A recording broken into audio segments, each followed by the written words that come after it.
हमने खेतों में कपास उगते हुए भी देखी है और खेतों में कपास लोगों को चुनते हुए भी देखा है, लेकिन इस कपास से पहले धागा बनता है और फिर उसके बाद कपड़े बनते हैं। इस कपास से धागा कैसे बनता है, ये कपास किन किन मराहिल से गुजरती है और उसके बाद एंड में जाके एक स्पेशल किस्म का धागा बनता है, ये हम आज आपको दिखाएंगे जाहिद जी टेक्सटाइल मिल में।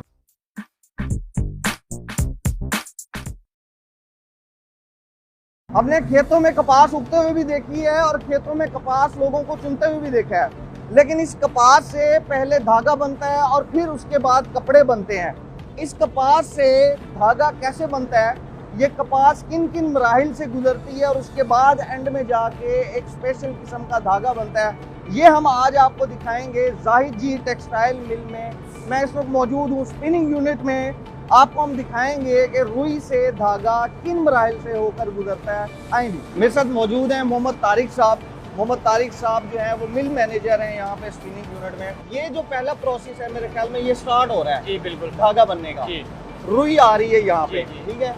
यहाँ पे रुई को यहाँ पे ये रखा गया है, तो यहाँ पे ये क्या हो रहा है? ये एक्चुअली काटन की बेलें पड़ी हैं, मुख्तलिफ एरिया से जो काटन की बेलें आती हैं उनको एक ख़ास रेशो के साथ हम यहाँ पे लगाते हैं। इसे हम कहते हैं ले डाउन लगाना।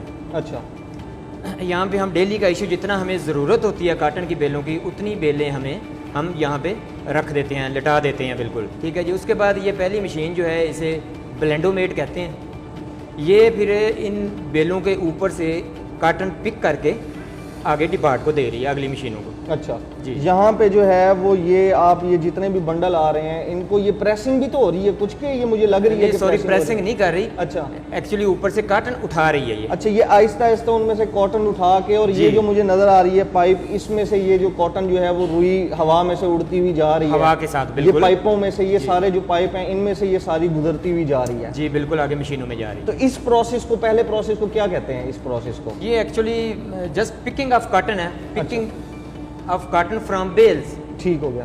अच्छा, पिक करके अगली मशीनों को देना। यहाँ पे एक्चुअली इन मशीनों का असल मकसद जो है वो काटन को ओपन करना और उस काटन की सफाई करना। फिर मज़ीद यहाँ बड़े बड़े रोलर लगे होते हैं मशीनों के अंदर, बीटर जिसे हम कहते हैं, उनमें से ये काटन गुजरती है और ये ओपन होती है। ओपन होने के बाद इसमें से जितनी भी मट्टी, डस्ट, वो सारी निकल जाती है और क्लीन होके काटन अगले डिपार्ट को चली जाती है। ब्लो रूम से रुई निकल के पाइपों के ज़रिए हवा के साथ कार्ड मशीनों में आ जाती है। इसे हम कहते हैं कार्ड का खाता, कार्ड डिपार्टमेंट। इस मशीन का बुनियादी मकसद ये है कि काटन को फाइबर टू फाइबर यानी रेशा रेशा खोलना। अच्छा, ताकि काटन एक तो अच्छी तरह ओपन हो जाए और अच्छी तरह साफ़ हो जाए, और उसके बाद उन रेशों को थोड़ा सा सीधा करना, पैरेललाइज करके एक पूनी की शक्ल में लेके आना। ये सारी पोनी जो है वो आप देख रहे हैं कि कपास को ओपन किया गया है, उसमें से जितना भी गंद था, कुछ वेस्टेज था, वो निकाल लिया गया है। अब यहाँ पे जो है वो उसकी कार्डिंग हो रही है, यहाँ पे वो पोनी बन रही है। पोनी के बाद अब जो नेक्स्ट प्रोसेस है वो हम देखते हैं जी। नेक्स्ट ये वाला प्रोसेस क्या है जी? ये जो पोनी तो बन गई है, अब ये प्रोसेस क्या है जी? अब आगे है जी ड्राइंग ब्रेकर डिपार्टमेंट। इसमें जो कार्ड में से पूनी निकली है उस तरह की 5 पूनियाँ हम ड्राइंग ब्रेकर के पीछे लगाएंगे और उसको ड्राफ्ट देंगे, यानी खींचेंगे। 5 को मिक्स करके खींचेंगे और उसका आगे आउटपुट पे एक पूनी बना के मशीन देगी हमें। इसको खींच क्यों रहे हैं? खींच इसलिए रहे हैं कि वो पीछे जो 5 मुख्तलिफ कार्ड मशीनों के पूनियाँ हमने लगाई हैं वो मिक्स हो जाएं, मज़ीद मिक्स हो जाएं।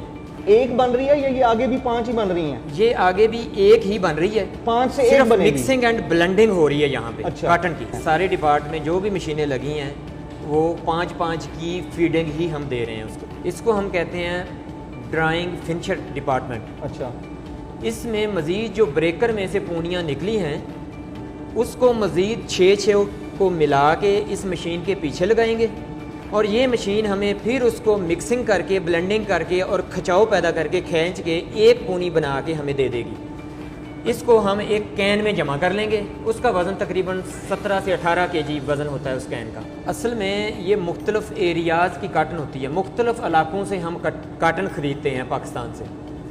तो मुख्तलिफ इलाकों की काटन जो है उसका काफ़ी फ़र्क होता है आपस में, थोड़ा बहुत आबो हवा के लिहाज से। तो हम सारी को एक अच्छी तरह हमने एक होमोजीनियस मिक्सचर बनाना है काटन का, अच्छी तरह मिक्स करके ताकि एक बिल्कुल लेवल का धागा बन सके आगे हमारे पास। अच्छा, उसमें कोई वेरिएशन आए। असल में हम जो काटन की मुख्तलिफ इलाकों की काटन की जो आपस में वेरिएशन है वो ख़त्म कर रहे हैं स्टेप बाई स्टेप। अच्छा, ये 5 में से जो 5 में से एक बन गई, अब ये आगे कितनी बन रही हैं आगे? ये इस तरह की जो 5 में से पहले ब्रेकर ड्राइंग पे 5 कोनियों में से एक बनी, और ये जो एक बनी इस तरह की 6 इकट्ठी करके हम फिनिशर ड्राइंग के पीछे लगाएंगे, और ये 6 में से फिर एक निकलेगी आगे। अच्छा, आउटपुट पे ये आप देख सकते हैं कि ये 6 को इकट्ठा करके एक जो है वो बनाते जा रहे हैं। इस एक को हम क्या कहेंगे? इसको हम हमारी ज़बान में सलाइवर कहते हैं, उर्दू में हम इसको पूनी कहेंगे। पूनी, पूनी, पूनी। ये एक बन गई। अब ये टोटल नेक्स्ट जो स्टेप है, नेक्स्ट स्टेप में हम देखते हैं जी। अच्छा, ये बताएं कि वहाँ से 5 में से एक निकली, फिर 6 को मिला के एक निकली, अब यहाँ पे ये टोटल कितनी हो गई है? अगर हमने कोम्बर का धागा बनाना हो तो हमें एक एक्स्ट्रा प्रोसेस देना पड़ता है जिसको हम कोम्बिंग प्रोसेस कहते हैं। किसका धागा बनाना हो हमने? कोम्बर का, कोम्ब का धागा। वो क्या है? वो धागा बहुत मकसद मज़ीद साफ़ सुथरा और मुलायम धागा होता है, उसमें छोटे छोटे रेशे नहीं होते। अच्छा, वो कोम्बिंग असल में कहते हैं कि कंघी करना, जैसे वो हम काटन को कंघी करते हैं, कंघी करके उसमें से जो रेशे होते हैं, छोटे रेशे, टूटे हुए रेशे, वो सारे निकाल देते हैं, पीछे वो लंबे लंबे रेशे रह जाते हैं। जिसका धागा कोम्ब का धागा बनता है वो धागा बड़ा मुलायम होता है, उसका बना हुआ कपड़ा अच्छी क्वालिटी का कपड़ा होता है। अच्छा, ये कॉम्ब हो गई। कॉम्ब के बाद अब क्या हो रहा है? कोम्ब के बाद जो है वो सलाइवर कोम्ब वाला हम ले जाते हैं, सिंप्लेक्स डिपार्टमेंट है हमारा, उस पे ले जाते हैं इन सलाइवर को। अच्छा, वहाँ पे उस डिपार्टमेंट में सिंप्लेक्स मशीन है, सिंप्लेक्स मशीन पे हम इनपुट पे यानी फीडिंग पे पीछे उसके ये सलाइवर लगाते हैं, और ये मशीन इसको मज़ीद ड्राफ्ट देती है, खचाव पैदा करती है, खींचती है उस सलाइवर को, और साथ ट्विस्ट भी। यहाँ ये पहला पॉइंट है जहाँ पे हम हल्का सा ट्विस्ट भी देते हैं। अच्छा, ये इसको यानी कि थोड़ा सा घुमा रहे हैं आप? जी, थोड़ा सा घुमा रहे हैं। ठीक है। घुमाने के बाद हम इसको, एक पैकेज है, प्लास्टिक की बाबन है लंबी सी, उस पे हम लपेट भी रहे हैं। यानी फर्स्ट टाइम यहाँ पे पैकेज फॉर्म में हमारी वो पूनी सी बारीक हो के, जो पूनी है वो बारीक हो रही है, एक तो मज़ीद बारीक हो रही है, उसको ट्विस्ट भी आ रहा है, और वो एक पैकेज पे लपेट रहे हैं, मशीन लपेट रही है, नलकी सी जो आ रही जी, है। एक नलकी सी बन रही है प्लास्टिक। अच्छा, पहले ये कैनू के अंदर ही आ रहा था, मूव कर रहा था एक डिपार्ट से दूसरे डिपार्ट में, दूसरे से तीसरे डिपार्ट में। अब ये एक पैकेज की शक्ल में आ गई है, नलकी की शक्ल में। ठीक है, नलकी की शक्ल में ये बन गई हैं। अब ये मैं नीचे देख रहा हूँ, ये नलकियाँ बनती जा रही हैं, और अब इन नलकियों का क्या होगा? ये अब हमारे पास कंप्लीट हो गया, धागा बन गया अब हमारे नहीं पास? नहीं नहीं नहीं, अभी ये नलकियाँ आगे हम लेके जाएंगे, ये खुद ही यानी ऑटोमेटिक ही आगे चली जाती हैं। आगे हमारा डिपार्टमेंट है रिंग डिपार्टमेंट, हम वो पैकेज सिंप्लेक्स वाला इसमें आके लगाते हैं। जो नलकी बनी थी हमारे पास? जी, नलकी बनी थी, वो हम इस मशीन के फीडिंग पे लगाते हैं, और ये मशीन अब हमें ज़रूरत के मुताबिक ड्राफ्ट देती है। जितना मोटा धागा या बारीक धागा हमने बनाना है उसके मुताबिक यहाँ पे हम ड्राफ्ट देते हैं, और साथ ट्विस्ट देते हैं। ट्विस्ट देने के बाद यहाँ एक छोटा पैकेज बनाते हैं, एक छोटी नलकी है जिसके ऊपर ये धागा हम, ये मशीन लपेट देती है। लपेट के हमारा धागा तकरीबन फाइनल बन जाता है। यहाँ पे फाइनल प्रोडक्ट हमारा धागा जो है वो बन गया यहाँ पे। अच्छा, आपने यहाँ पे ये बोला है कि जी साइज बनाते हैं, ये साइज आप उसकी बात कर रहे हैं कि बाज धागे बारीक होते हैं, वो शर्ट के लिए यूज करना है, रजाई वाला धागा मोटा होता है, वो कोई और ज्यादा मोटा होता है, कुछ पतले होते हैं, तो वो यहाँ पे इस स्टेप पे जिसको रिंग मशीन कहते हैं। जी, आप बिल्कुल ठीक फरमा रहे हैं। यहाँ पे आके हम अपनी डिमांड के मुताबिक, जिस तरह का हमें धागे की डिमांड है उसके मुताबिक हम उसको ढाल लेते हैं यहाँ पे आके। अच्छा, यानी कि आया कि हमने टी शर्ट के लिए धागा बनाना है, या कपड़े के लिए बनाना है, वीविंग मिल के लिए बनाना है, या हमने टावल के लिए बनाना है धागा, जिस तरह का भी है। टावल के लिए मोटा होगा? जी, मोटा होगा टावल। अच्छा, यहाँ पे अब ये जो मैं नलकी देख रहा हूँ, तो इस नलकी के ऊपर जो ये धागा आ रहा है, इसकी कितनी को क्वांटिटी होती है?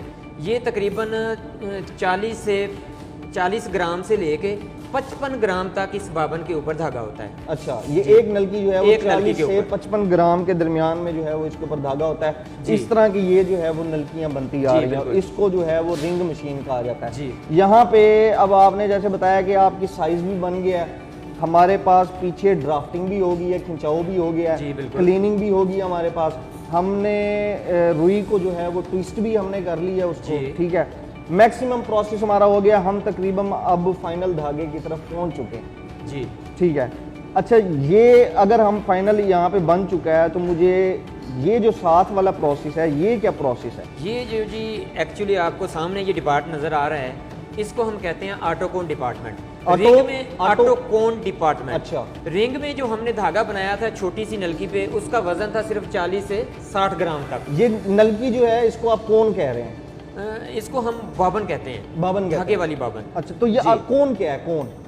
एक्चुअली ये ज़्यादा छोटी छोटी हम मिला के, ये बाबने मिला के 40-40 ग्राम वाली या 60 ग्राम वाली, इनको मिला के एक बड़ा पैकेज जो है वो ऑटोकोन में बनाते हैं। अच्छा। ऑटोकोन मशीन जो है वो छोटे पैकेजेस से हमें एक बड़ा पैकेज बना देती है, जो हमारा फाइनल पैकेज होता है बस। अब वो बड़ा जो पैकेज है उसका भी कोई वेट होता है? जी, उसका तकरीबन 1800 से लेके 1900 तक वजन होता है, 1900 ग्राम तक। अच्छा, यहाँ पे ये 3 किस्म की नलकियां नजर आ रही हैं, एक पिंक कलर की है, एक पर्पल कलर की और एक क्रीम कलर की है, ये क्यों है? जी, ये एक्चुअली हर मोटाई के धागे को हम एक आइडेंटिफिकेशन मकसद उसको एक बाकियों से अलहदा रखने के लिए एक ख़ास कलर की नलकी लगाते हैं, एक ख़ास कलर का पेपर कोन लगाते हैं, ताकि ये आपस में मिक्स ना हो। हर कोन का, हर पैकेज का वेट चेक होता है ना, एक स्टैंडर्ड वेट है, उसके मुताबिक हम वजन पूरा करके देते हैं इनको। धागे का वजन होने के बाद उसको एक रेडी के ऊपर, ट्राली के ऊपर लाद के उन कोनों को, उन पैकेजेस को, फिर इनको जाके फिजिकली चेक करते हैं शेड रूम के अंदर, चेकिंग रूम के अंदर, आया कि इनमें से कोई पैकेज या कोई कोन जो है कोई फॉल्टी तो नहीं है, कोई फॉल्ट तो नहीं है। अच्छा, ये वेट करने के बाद इनको ट्रॉली जो है वो ये इस रूम में लेके आए, ये कौन सा रूम है? और यहाँ पे ये नीचे जो रखी हुई जी है, जी, ये हम जहाँ पे हम खड़े हैं, ये है हमारा अब कंडीशनिंग रूम। फाइनल इंस्पेक्शन के बाद ये कोने कंडीशनिंग रूम में ले आते हैं, जहाँ पे हम इनको एक खास मॉइस्चर देते हैं 24 घंटे रख के। तो वो धागे को तो कहते हैं कि जी पानी में ना रखें, वो खराब हो नहीं, जाता है। एक्चुअली वो हम वहाँ पे एक 7-8% तक मॉइस्चर देना होता है इंटरनेशनल स्टैंडर्ड के मुताबिक धागे को। क्यों? वो क्योंकि ताकि उसमें स्ट्रेंथ आ जाए। कॉटन जो है उसको अगर हम इतना मॉइस्चर दे दें तो वो उसका धागा ताकतवर बन जाता है, मजबूत हो जाएगा, ताकि आगे वो जो लूम पे या निटिंग मशीन पे चलना है तो वो वहाँ पे ब्रेकेज ना दे, धागा टूटे ना बार बार। अच्छा जी, धागा फाइनल हो गया है, ये बिल्कुल एंड में जो इसका रोल है ये फाइनल बन गया। अब इसको कंडीशनिंग रूम में रखा जाएगा, वहाँ पे 24 घंटे रखने के बाद फिर इसको अलग अलग पैक किया जाएगा।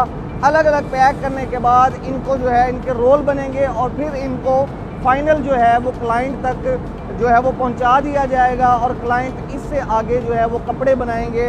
वो इस धागे की मोटाई के हिसाब से वो शर्ट बनेगी, तौलिया बनेगा, शर्ट बनेगी, पैंट बनेगी या कुछ भी बनेगा। ये था रुई से धागा बनने